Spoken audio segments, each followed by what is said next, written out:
Alors, ce petit verre de vin-là va vraiment venir faire une espèce d'apaisement parce que ça nous fait sentir bien. Mais par contre, ça peut vraiment venir troubler le sommeil. Bienvenue sur le Méno Show.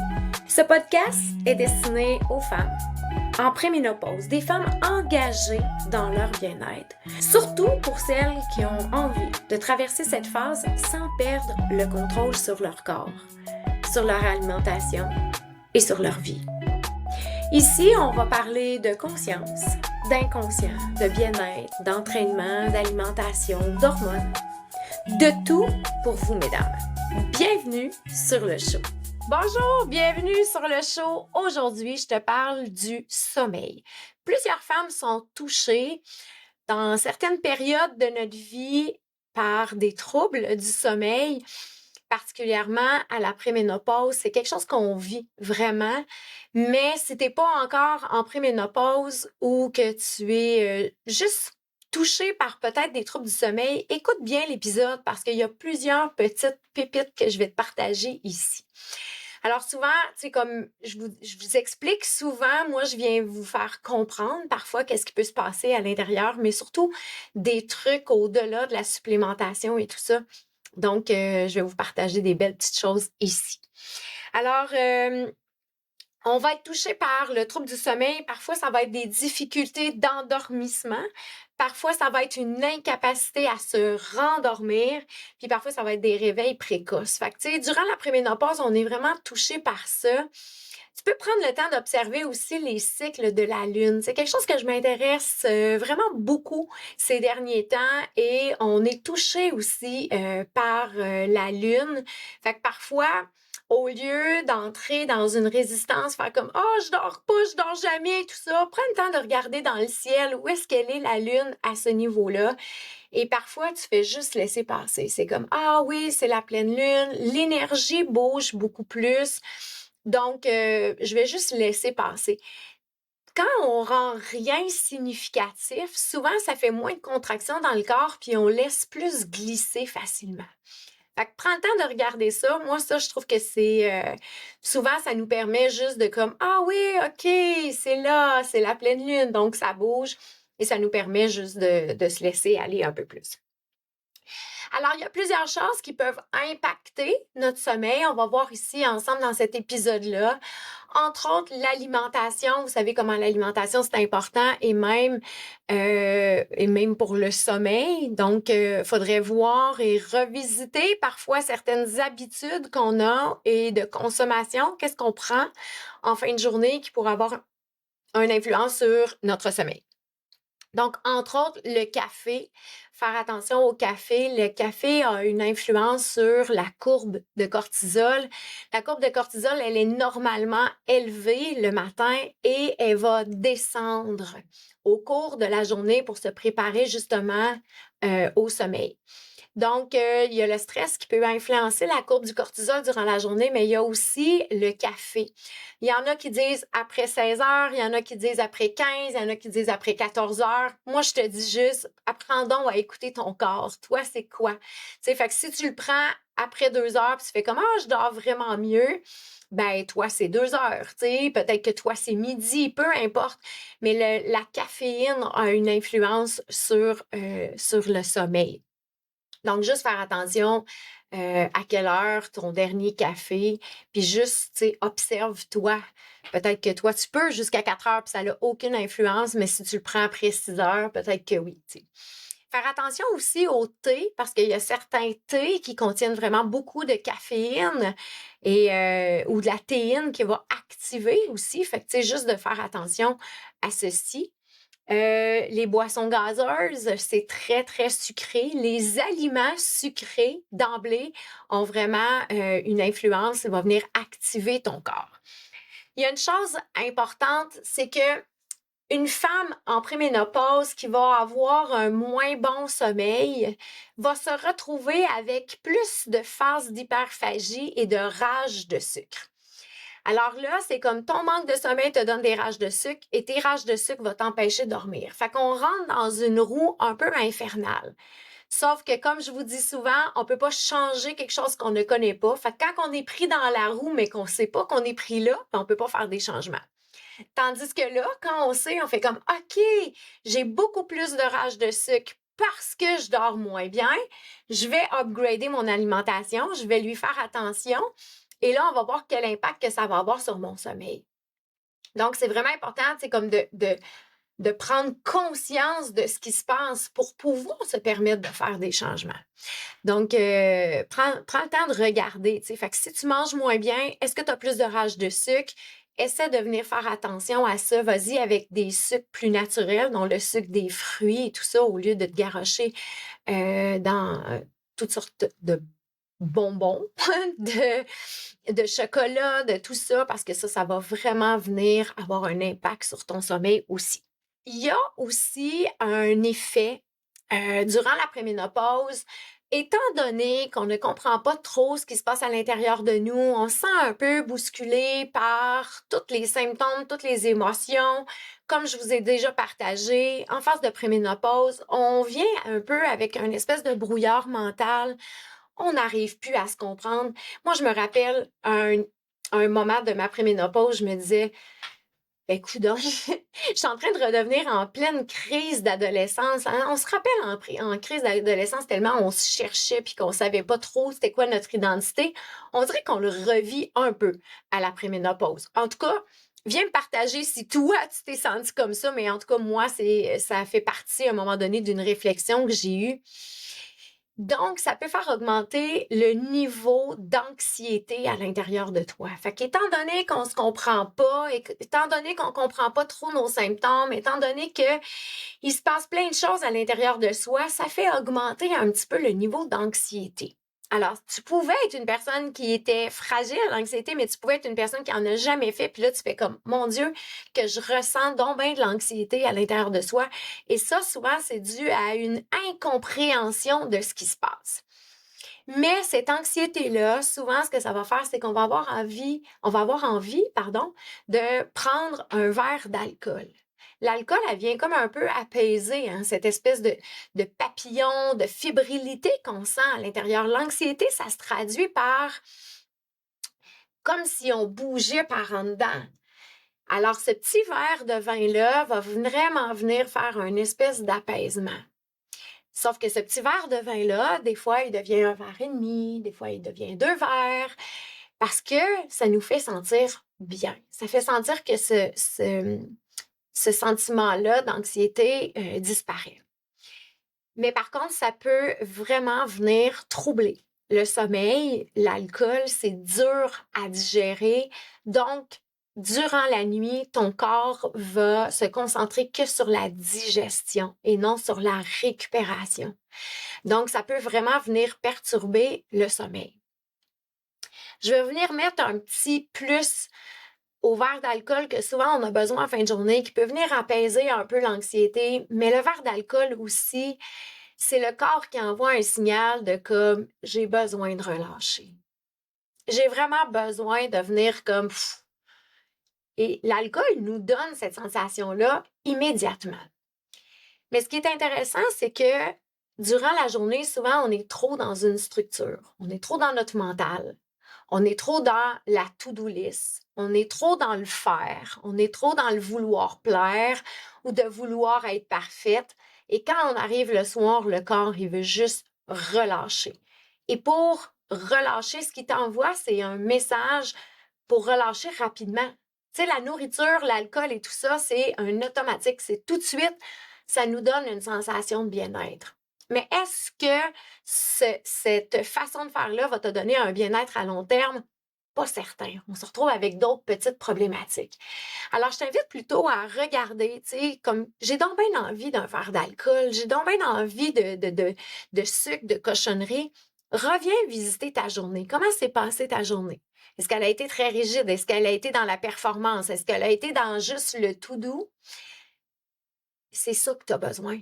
Ton corps t'invite à un relâchement. Mais comment tu pourrais relâcher autrement qu'avec un verre de vin ou avec de la nourriture? Il faut comprendre ce qui se passe à l'intérieur de soi et c'est vrai que c'est pas souvent expliqué. Donc moi, j'aime tellement venir mettre ça en lumière parce que je l'ai exploré, je l'ai touché, mais sauf que je l'ai compris. Donc de venir expliquer, c'est comme ah, c'est ça qui se passe dans mon corps. OK. Après, on est capable de faire des choix différents. Mais sinon, on est comme un peu sur un pilote automatique. On se laisse diriger par nos envies sans comprendre ce qui se passe réellement. Puis tout ce qu'on voit, c'est comme, OK, mais je veux pas boire à tous les soirs. OK, mais moi, je veux pas mal dormir. Je veux pas avoir plus de bouffées de chaleur. Donc, c'est important de venir revisiter tout ceci. Je vous en ai déjà parlé, hein, des bouffées de chaleur. Tu peux aller faire référence à un autre podcast. Et les bouffées de chaleur, c'est une tonne d'émotions qui n'ont pas été accueillies. Donc, ton verre d'alcool vient mettre un baume sur les émotions, mais à un moment donné, eux autres, elles veulent juste sortir, tu sais. Fait que juste prendre attention à ça. J'invite vraiment à entrer dans une belle routine du soir aussi. Je suis certaine que tu as déjà entendu parler de ça. Il y a plusieurs coachs qui donnent des bonnes informations sur les routines du soir. Donc, éviter les écrans, se créer une routine qui est plus dans le calme, des marches, des bains, des choses comme ça. Alors ça, c'est sûr que tu es en train de préparer ton corps à une belle nuit, tu es en train de le préparer au dodo, tu lui montres le chemin. On faisait ça avec nos enfants, hein, nos enfants avaient une belle routine parce qu'on voulait leur démontrer comment se préparer au dodo, puis là, nous, adultes, ben on a comme un peu oublié. Alors, si on revenait à cette belle routine-là, donc, lire aussi, l'important, c'est que tu sortes de ton mental. Le mental est très, très actif durant toute la journée et parfois, c'est comme la roue est comme un peu partie et là, ça n'arrête pas. Il y a un truc vraiment important. Peu importe où est ta problématique de sommeil. Donc, c'est-à-dire, si c'est un problème d'endormissement, si tu te réveilles et que c'est difficile de te rendormir, tu peux pratiquer ce truc-là. C'est-à-dire, c'est de penser à tes pieds. Alors, tu portes toute ton attention sur tes pieds. Est-ce que tes pieds sont froids? Tu peux les frotter ensemble tout doucement. Moi, c'est quelque chose que j'aime vraiment faire, frotter mes pieds ensemble. Tu frottes tes pieds doucement ensemble. Tu penses à tes pieds. Est-ce qu'ils sont froids? Ils sont appuyés? Est-ce qu'ils sont serrés? Donc, toute ton attention est mise sur tes pieds. Et pendant ce temps-là, ton attention ne peut pas être dans ton mental. Ce sont deux pôles complètement opposés. Alors, quand tu vas t'endormir puis que là, tu te mets à penser à tout ce que tu as à faire le lendemain, c'est sûr que tu peux déposer ça sur une liste. Hein? Quand c'est mis sur la liste, c'est comme parfait, je m'occupe de ça demain. Tu invites déjà ton cerveau à se déposer sur le papier et toi, tu peux te reposer. Mais si ça part, puis là, tu penses à tes enfants, puis tu penses à telle intervention, puis tu penses à telle chose, alors porte ton attention sur tes pieds. Respire, pense à tes pieds. Et tu vas voir comment ça nous sort du mental. Puis je t'inviterais à le faire même quand tu te réveilles la nuit.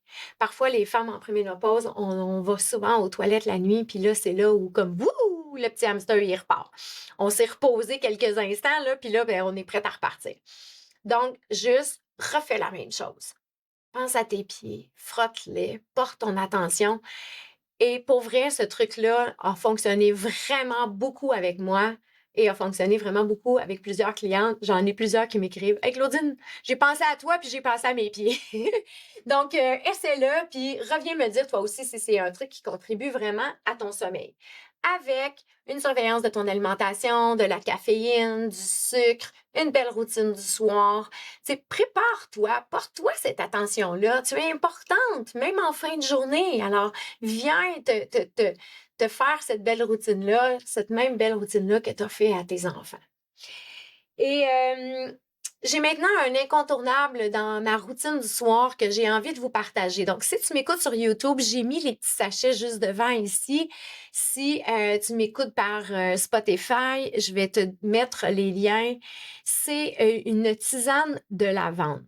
Je suis pas tombée en amour juste avec la tisane et l'effet qu'elle a eu sur mon corps, mais je suis tombée en amour avec cette compagnie-là. Je t'invite vraiment à aller voir la compagnie Et je suis certaine que vous allez avoir un coup de cœur aussi. Ce sont deux personnes, deux beaux Québécois avec des belles valeurs qui ont décidé d'approfondir des lattés, des tisanes, des smoothies avec que des aliments organiques. Et je suis tombée là-dessus par hasard, donc j'ai décidé de l'essayer. Et pour vrai, la tisane de lavande, elle est extraordinaire. Extraordinaire parce que c'est un latte, premièrement. Donc, moi, je mélange la petite poudre. Je vais prendre ici le petit sachet, là. Je prends la petite poudre, je le mélange dans de l'eau chaude et ensuite, je me mets un lait chaud par-dessus. On sait que le lait chaud, c'est réconfortant, c'est sécurisant le soir. Donc, j'ai découvert ça, je l'ai essayé et oh que wow sur le sommeil. Les ingrédients qu'ils utilisent sont de top qualité, mais en plus, j'ai échangé avec Isabelle, qui est une des propriétaires, et quelle belle âme et quelle belle personne qui a vraiment à cœur ses produits et qui a vraiment à cœur le bien-être des gens aussi. Fait que, tu sais, moi, connecter avec des gens de valeur comme ça, c'est vraiment très important pour moi. Puis d'autant plus que, tu sais, c'est plein de beaux humains qui ont juste envie de faire connaître leurs produits, mais qui avaient une belle mission au fond. Donc, c'est d'offrir des produits de qualité avec, tu sais, ça part d'eux, hein, tu sais, fait que je trouve ça beau. Je trouve ça beau de les partager, puis je trouve ça beau de les promouvoir. Et pour la tisane de lavande, les ingrédients qu'il y a dedans, c'est du lait de coco biologique, des dattes biologiques, bleuet, lavande biologique, spiruline bleue biologique, camomille biologique, ashwagandha, basilic sacré, tout est biologique avec vanille. Donc, ça a vraiment un bon goût et tous ces ingrédients-là favorisent vraiment la détente. Et même hier soir, je m'en suis fait une, puis je vous dirais que c'est pas long que les yeux deviennent lourds. Ça crée vraiment une très belle détente et j'ai très, très bien dormi. Donc, mes clientes en préménopause, testez ça. Ça vaut vraiment la peine. On n'a pas des troubles du sommeil constamment, mais parfois, dans les cycles, c'est bon de venir se soutenir par des super de bons produits comme ça. Et la compagnie CETA a créé un code promo. Donc, si vous allez sur le site web et que vous voulez passer une commande, entrez le code promo Claudine et vous allez avoir 10% de rabais. Mais prenez le temps d'aller voir sur le site web les valeurs de cette compagnie-là et tout ça, puis vous allez voir, vous allez découvrir des choses extraordinaires. L'autre petit sachet ici que j'ai, c'est du matcha. Moi, j'adore le matcha. Fait qu'Isabelle, elle a dit, c'est sûr que tu vas vraiment beaucoup l'aimer. Et encore là, c'est plein, plein, plein de bons ingrédients, tous biologiques. Et moi, je le fais aussi. Là, même le latte de lavande, ils ont mis une recette que tu peux le faire glacé. Fait que c'est pas obligé d'être une tisane nécessairement. Et le latte, en été, moi, je l'aime vraiment. Le matcha, excuse-moi, je l'aime vraiment beaucoup glacé aussi. Je me fais une mousse froide sur le dessus ou chaud, peu importe, mais c'est des produits qui sont vraiment exceptionnels et que je tenais à vous faire connaître. Alors sur ce, j'espère que cet épisode-là t'a plu. J'espère que tu as des bons trucs pour pouvoir optimiser ton sommeil. Accepte aussi qu'il y a des phases où on dort moins bien, mais ne le rend pas significatif. Alors, plus on commence à se créer un stress, oh mon Dieu, est-ce que je vais bien dormir? Est-ce que? Mais là, on anticipe et c'est là aussi que souvent, le sommeil va être moins bénéfique. Alors, tu as plein de trucs ici. Applique-en, fais des essais, fais des erreurs, recommence, observe-toi. C'est dans l'observation qu'on arrive à faire des beaux changements, puis c'est dans l'observation où on grandit vraiment, puis que tu vas être en mesure d'optimiser ton sommeil durant ta préménopause. Et surtout, rappelle-toi que la préménopause, les symptômes, le sommeil défectueux et tout ça, ce n'est pas une fatalité. Achète pas ça que en préménopause, on a des troubles du sommeil et c'est comme ça. Ben non, il y a plein de choses que tu peux faire pour optimiser ton sommeil. Alors sur ce, j'espère que l'épisode t'a plu, puis on se revoit bientôt pour un prochain épisode.